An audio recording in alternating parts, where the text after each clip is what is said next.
great Mrs. Hadebe, DDG for IDS, and all the chief directors and the directors who are here, including district directors, great to the colleagues who are CESs and deputy directors, from SMB. Thank the Private Director for allowing us this opportunity to do a presentation on issues that are pertinent and relevant to corporate management. As the Congress just indicated, in my presentation, I will cover 3 aspects that are in the program. There is going to be a presentation. My brief was that I should cover mainly among issues that are strategic in nature, also talk to the issue of the staffing of schools. But in the program, there is also SMB, the Commander of the will cover issues that are relevant to the operational plan. I must say that because I'm also responsible for the office, for administrative, for the office of the HOD, Ms. Bongolo for risk and internal control will also feature in that part of the slot. And when I was calculating time, I had 1 hour 15 minutes there to cover these aspects. So I will then split that among the 3 presenters, and rest assured it will all be covered within the 1 hour 15 minutes or even less. Colleagues, there is a colleague who is assisting me. All right. He is trying to assist me to have me on the screen. As the issue was doing the remarks, I became interested because the issue said he would have loved that we do an analysis that is not dependent on what is going to be announced by the minister and the NBC next week. The analysis of the performance of grade R to grade 11. And I think that answers. And it also assists, gives a relief to all of you, because I believe when I go around Robin, I can say that from districts, there will be about 3 officials who are here, plus the district director. And therefore it is clear that the car mentor is not here. And what they get about to me is with power, which is performing a job. I think in now local power district directors, you hope over this alarm, high users, global services, are not there. Planning is not only about matric grade 1. I think that's what the HOD was trying to emphasize. Planning should cover all the aspects that as the department we are responsible for. While the colleague is trying to assist me, it is my pleasure, District Program Director, to present this corporate strategy overview of the department as we begin the 2024.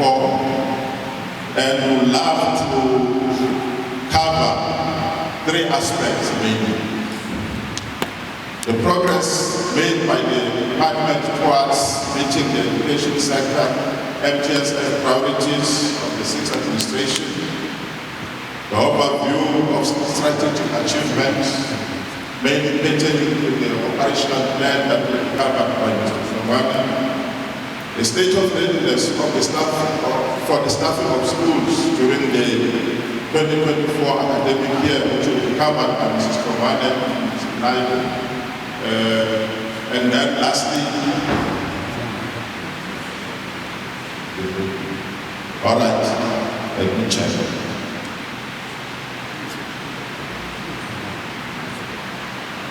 Right. I've already done that part. So I've said these are the aspects that we would try and cover, those three aspects, but I've added the issue of risk and internal control. The 6 administration priorities, colleagues, I think you will all know that when we started the current 6 administration of our government, after we participated in elections in 2019, what you know is that there was a planning session that took place at the level of the cabinet, the Lehuza cabinet. After that planning, they then emerged with a document which contains the priorities of our government. These are the priorities that are contained. And when we go to elections, end of this term, end of May, or somewhere, I don't know when exactly, because the president will still contain on them. These are the things that we'll be checking that the government has said they will be achieving. One, they've said during the 6th administration, in fact, there's something important that we should share with the nation. Some people are asking, there is this planning session, and the change is from one ourselves as if we have a planning session for the department. Then others are saying, why plan before elections? Because these priorities, they will be evaluated, reviewed, and will go to the elections with the new priorities. We get the new priorities after the cabinet has been put in place and the plan. What then we're sharing with the issue is to say, why we have to assist the administration to achieve its priorities. But we must always remember that we are part of the state, and the state is perpetual, does not start and end. Only the administration will start and end, but the state continues beyond even elections. Therefore, the only difference that we do when towards elections and the planning that we do now, Mr. Chairman, part of that planning, that was our discussion, would be to prepare the handover report.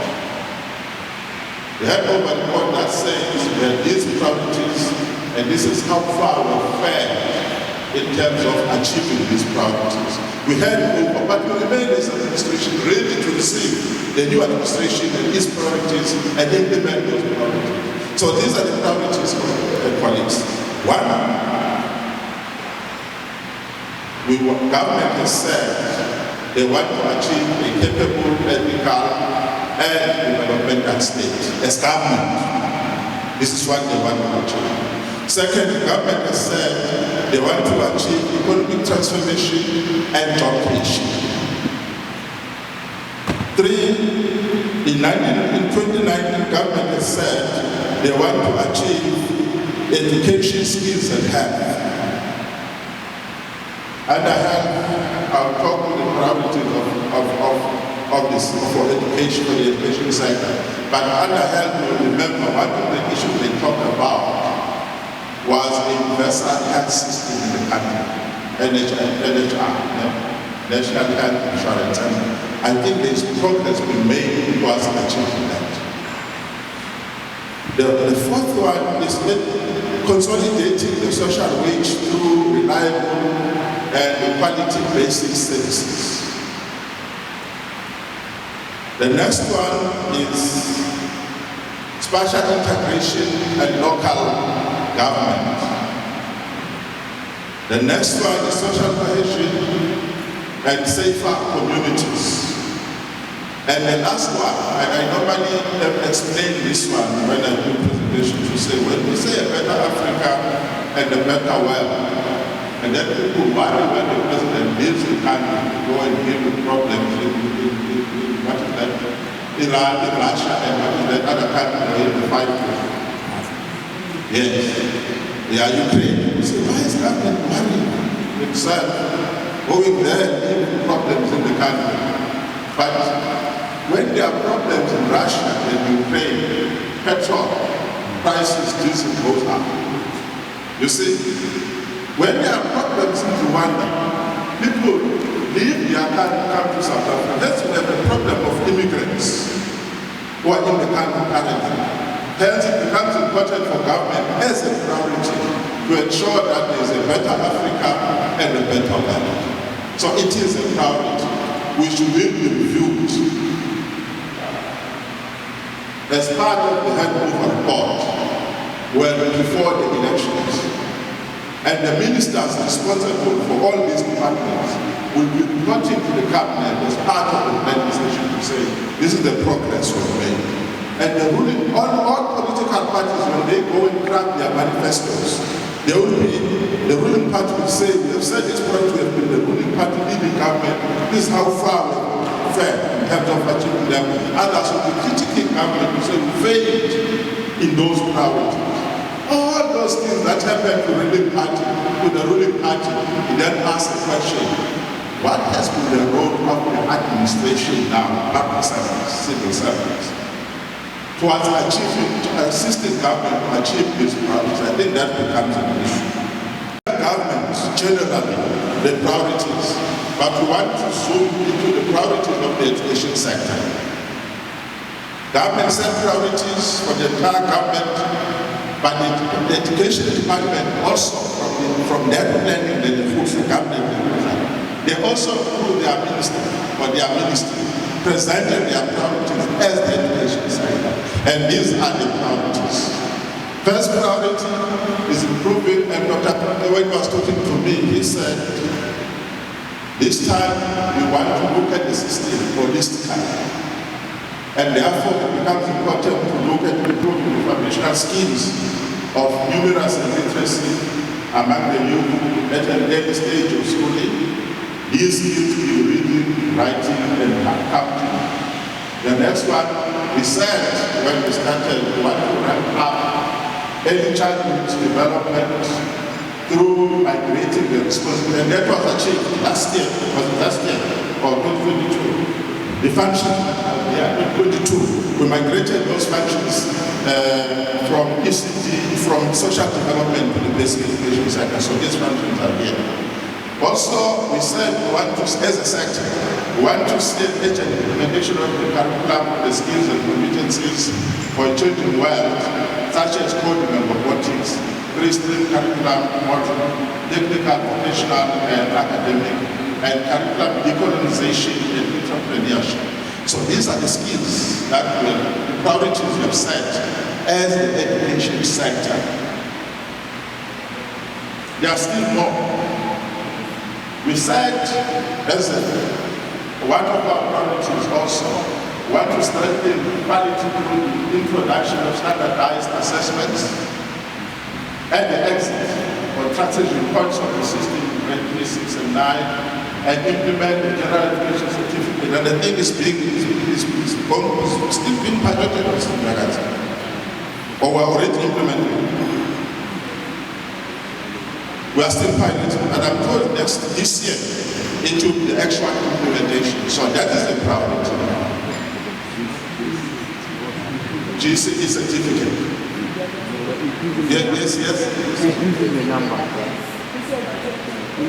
More numbers. Okay. All right. Thank you for that. We also said we want to build an integrated and collaborative system of infrastructure development characterized by regular delivery and maintenance. Mrs. Ntole is here, and Mrs. Hadebe. We said we don't want us to have infrastructure, but this infrastructure must be collaborative.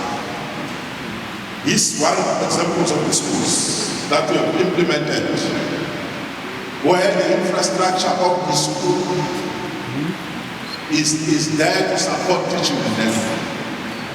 We also have installed facilities, equipment that are there to support teaching and learning. That is part of an integrated and collaborative infrastructure. We no longer want to build 4 walls, but to ensure that in the 4 walls, there is also infrastructure that is installed, like these ones, that help to support teaching and learning. In this school, if you go to the classrooms, you will see that integration. But in that infrastructure as well, they should do things like that, and they have to send all of us to ensure that it keeps on being maintained. And we regularly deliver new infrastructure in areas where there are new developments, there's new schools required, and we want to teach and promote social cohesion, working in collaboration with sister departments such as sports, arts, culture, and recreation, SAPS, and HAC. The issues of social cohesion, the issues of music, choral music, for example. All those things that are part of the priorities. Sports, all those are things that we need to see for achieving them. And lastly, we want to implement an inclusive education framework for learners with special educational needs as well as rural education. And Mrs. Koza and Mrs. Hadebe, that's they are responsible for them. It's not just they are doing it, because it is the priority. They will assess at the end of this term in April, and people that will be contesting elections, they will use our own priorities to see if we have achieved them or not.